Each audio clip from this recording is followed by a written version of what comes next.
What's going on, y'all? So listen, I'm finally here. Okay,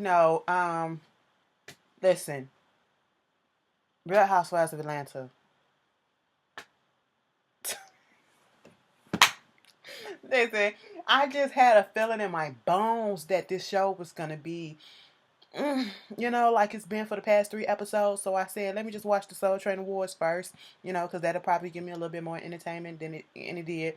So this is why I deliberately decided to watch the Soul Train Awards first. That's why y'all getting this review at the time that you're getting it, and I reviewed the Soul Train Awards first too. So let's just get into this episode. Be cute to the point. We start off Nene. Nene is out of the hospital with Greg. Greg comes in. I was wondering why his arm was in the cast, if it was something going on with his heart. But, they had to poke and prod. Let me tell you something. When I was in the hospital, that lady, one of them nurses or whoever it was that was trying to do. Listen, y'all gotta be careful and y'all gotta be gentle. You nurses out here that don't know how to put the needle in, the IV in and shit like that, don't know how to draw blood, you playing in our veins and shit. Bitch, you gonna make us blow our veins and stuff like you poking and prodding and turning the needle all this way.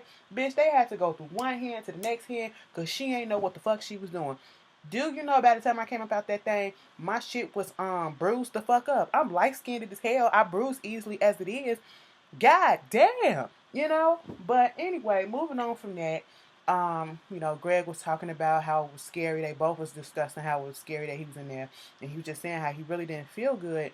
And it was like they was out there doing all these tests, shaving his growing area and all this shit. Nene didn't understand that, and Greg had to explain that they was doing the test and going into his artery to see if any of his arteries was blocked.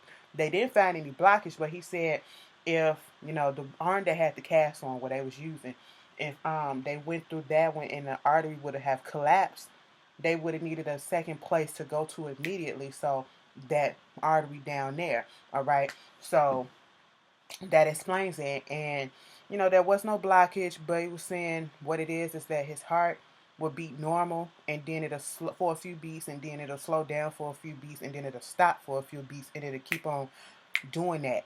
So basically, he has an irregular heartbeat, and kind of find out that's what his father, something of the such that his father had, and was dealing with and died from, and they looking for alternatives to help with the problem, probably a pacemaker or anything like that. But it's good that Nene was there to be there for her husband and just, be a supportive wife. Um, Portia and Lauren. Portia got all her people at the house, like, going over some work and stuff. Her cousin Tiffany comes over, and then Lauren comes over, and they're discussing, having a conversation amongst the three of them about what happened with the little breakdown at the little coffee shop over the salon and shit. And Lauren was just saying how she was having a bad day already that day. And then, to hear Portia talking about my, and instead of saying our, when we're supposed to be working together and this is a partnership, it just took her over the edge. And, feel like that she doesn't look at her like, an equal, but more so just her little sister. Don't give her that respect. And she broke down. I was just sitting here like, y'all really doing this? They made it seem fake. Like, this is drama. This, y'all, let me tell you something. I'm close to my sisters, but we don't cry over stupid shit. Like, I ain't gonna call it stupid, but it wasn't nothing I would be crying over. Okay, I'm just saying, maybe she was just because Lauren was going through some stuff with her baby daddy and stuff, so her emotions is all up into it. So I'm gonna give her that. Sheree, she meets up with Jack Daniels, her life coach, and he's asking did she go ahead and do her assignment, and she said she didn't tell the kids yet, but she did have Candy, play around and be her. She couldn't remember what it was that she said exactly, and he was just giving her some more pointers, some more, tools and what to do. And I like Sheree hair with the little fake dress. Now, usually I be offended a little bit with the fake dread trends, like, because us real people with dreadlocks, we took the time to grow them ourselves. But she looked real nice. That meetup which she had with Kenya, when Kenya said, "Bitch, you look like a little island girl," I was like, that's another stereotype I really don't like. But I'm just let Kenya have it at this moment because Kenya is actually We're 4 episodes in, and I only looked at the first half of this episode, and she's not getting on my nerves yet. Okay, surprisingly surprised. It's like everybody's being a little bit too nice, and the drama is just contrived. Okay, and when I say that, I mean, it's nice that Kenya and Sheree was able to put away their differences, put aside their differences, and get back on the same track or whatever, the same page, and try to start again. I mean, that's what grown women do. That's what adults supposed to do. You have drama. You probably misinterpreted. You misunderstood. You took it a little bit too far. Be a woman. Be a man. Be a mature adult enough to come through and apologize. And if y'all feel like it's something there that y'all could work on to get on the right foot and go ahead and go for it. That's what mature people do. So for now, it's cute enough. Okay. She was saying how, Sheree was the only one that was really not questioning her about her marriage. And I said, for real? Oh, okay. They taking a spin class. Y'all caught when Kenya came up in the spin class, and the receptionist that was the desk. She was like, "Hey girl, how you doing?" "I'm doing good, girl." "Oh my God, I love your hair like that." She was like, "I know, using your products." I said, you better get a plug up in there. We seen the little part where you was up there trying to talk to your sisters and say, no, the product should be in threes, all right here. Get some pens. You got a notepad? You're supposed to always come prepared. I said, that is true. That I always come prepared. Take notes, bitch. I mean, but it is Kenya, but still take notes, okay? But they do their little spin class. She also wants to sit down and have a conversation with Sheree and ask her to be in this domestic violence PSA that she wants to do. And, Sheree is thankful that she thought of her, but she didn't say that she was going to do it because she's already been contacted by the National Domestic Coalition of America, some shit like that, dealing with domestic violence. And she just has to see if it's going to be a conflict or they can work in together. So she's just covering her bases, all right? And Kenya understood that, so that's a good look. Now with Nene again, her friend Monique that we seen 4 seasons ago, they went on that trip with them. She's over there and she's waiting for her friend Brandon to come. She also has a gay named Brandon. Typical. But she wants to throw, when they get there, she wants to throw this all white party for the gays and the girls because she said, the gays and the girls are like this new couple alert thing. I said,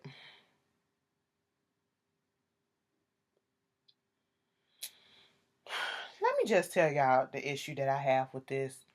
And is it okay for straight women to have gay friends? Yes.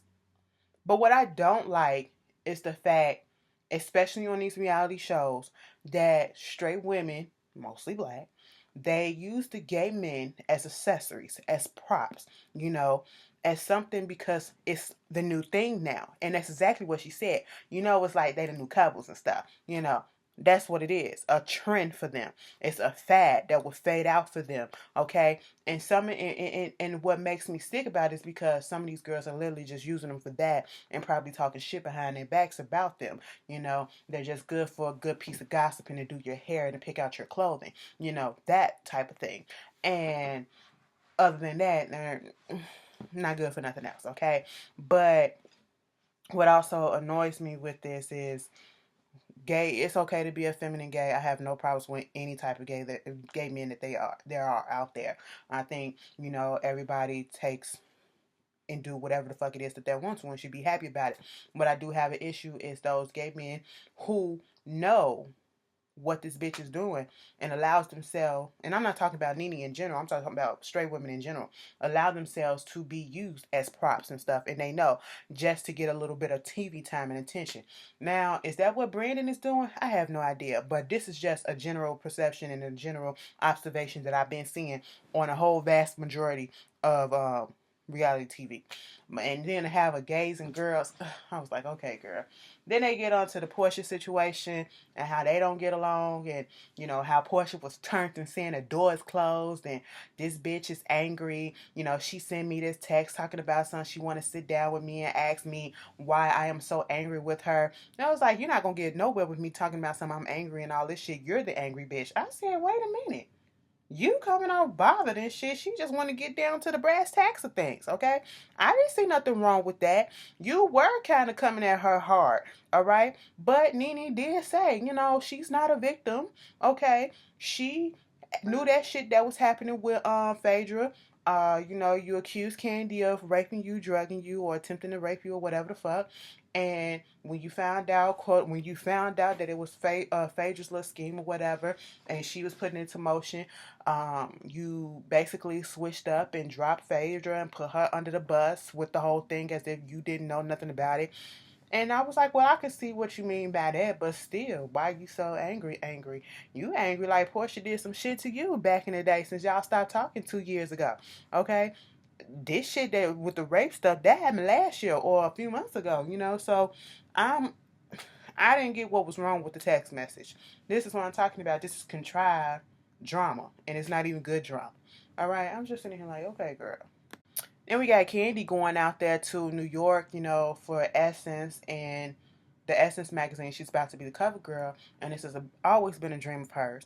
And I'm just gonna say, makeup does wonders. Okay, that transformation from regular Candy to the Candy that we see on TV, I said, well, good goddamn. All right, but hey, it is what it is. That was a real ass moment. I appreciate that. Okay, cause all of y'all don't look like y'all look with the makeup on underneath that shit. Okay, but it was cute to have little Ace at the house trying to help with the packing. Don Juan came over there and said, "Bitch, we gotta leave in 20 minutes." Todd was ready. Opened up Candy's suitcase. Bitch, Candy ain't ready. So Candy, she's dealing with this whole juggling motherhood all over again and still continuing her motherhood with Riley and Ace, and hoping that Ace understands the reason why she's working so much so that he can have a good future and look at her as an example and things of that such.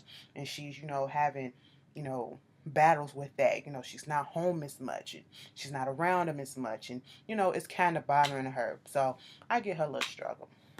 Cynthia goes on a little lunch date with Will. Okay, somebody was saying Will ain't that cute. Who gives a fuck if he ain't that cute to you, bitch? Cynthia like him. You ain't gotta date him. Who gives a shit, okay?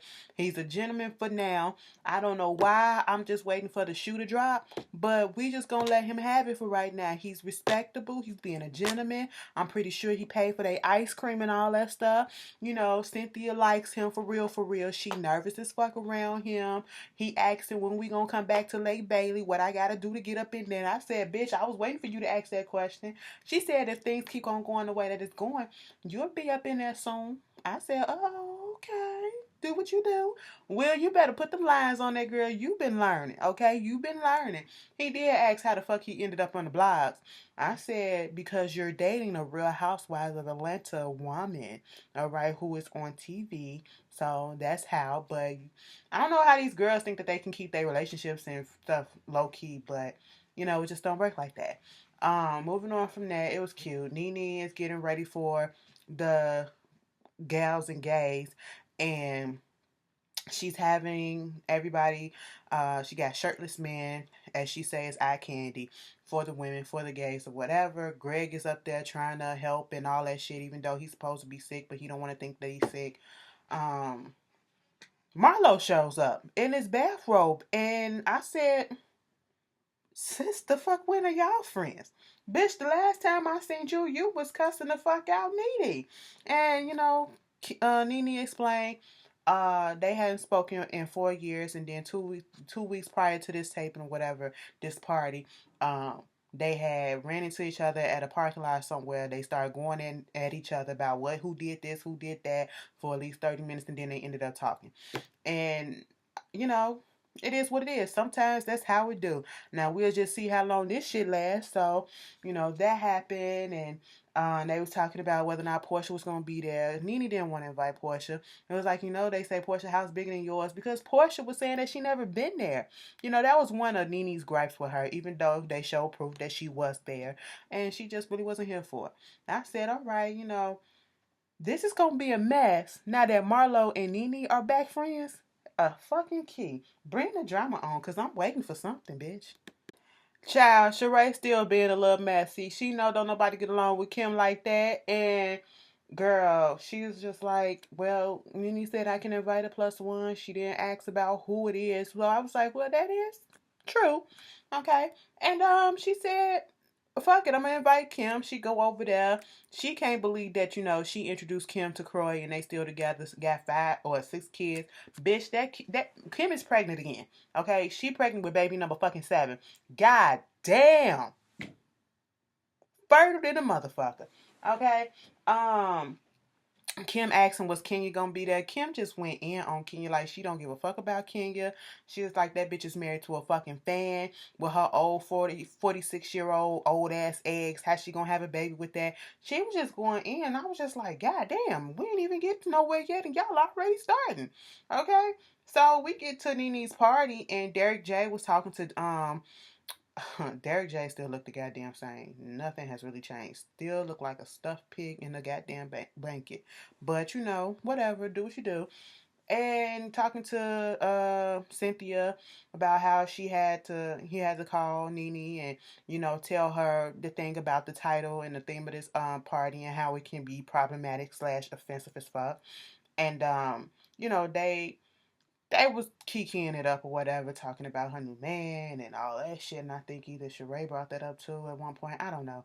But Derek J was gonna talk to Nene, and I think Cynthia went over there and she was talking about the theme and how she wasn't trying to be offensive and she came from the heart and she want this and she want that.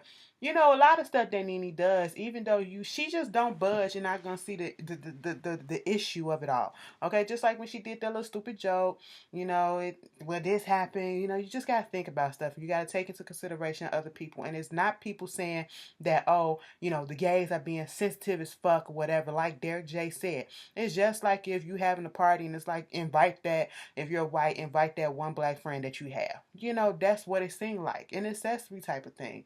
But shit about to pop off because Nene notices that Kim is there. And I was like, oops, okay. Nene gonna say, well, I did say invite your favorite gay, so that's why Kim is there. They put that little thing in there where Kim said she was bisexual for a couple of seconds. But, Nene calling for Kim, they come over there, everything's fine, but you can instantly see Kenya's face just turn different direction, she's just not here for it. All right. They go inside. Next thing you know, they start talking about did Kim see Nene at this parking lot? You didn't say nothing, you didn't this and that.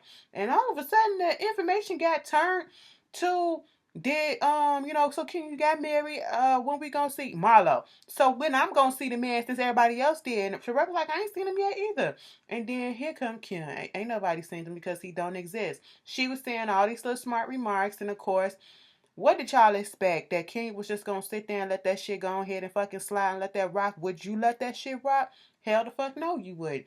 And so she had every right to get in her feelings and to, come at Kim because Kim was coming for her. She came at her talking about why you got a hard on it for me. What you say, why you got a hard on for me? I thought you got that changed when you had your surgery. And I was like, damn. And then, Kim coming at her and it was just a mess. And Kenya said, bitch, why don't you go and pimp out your daughter for some John Legend tickets? Basically called a bitch little hoe.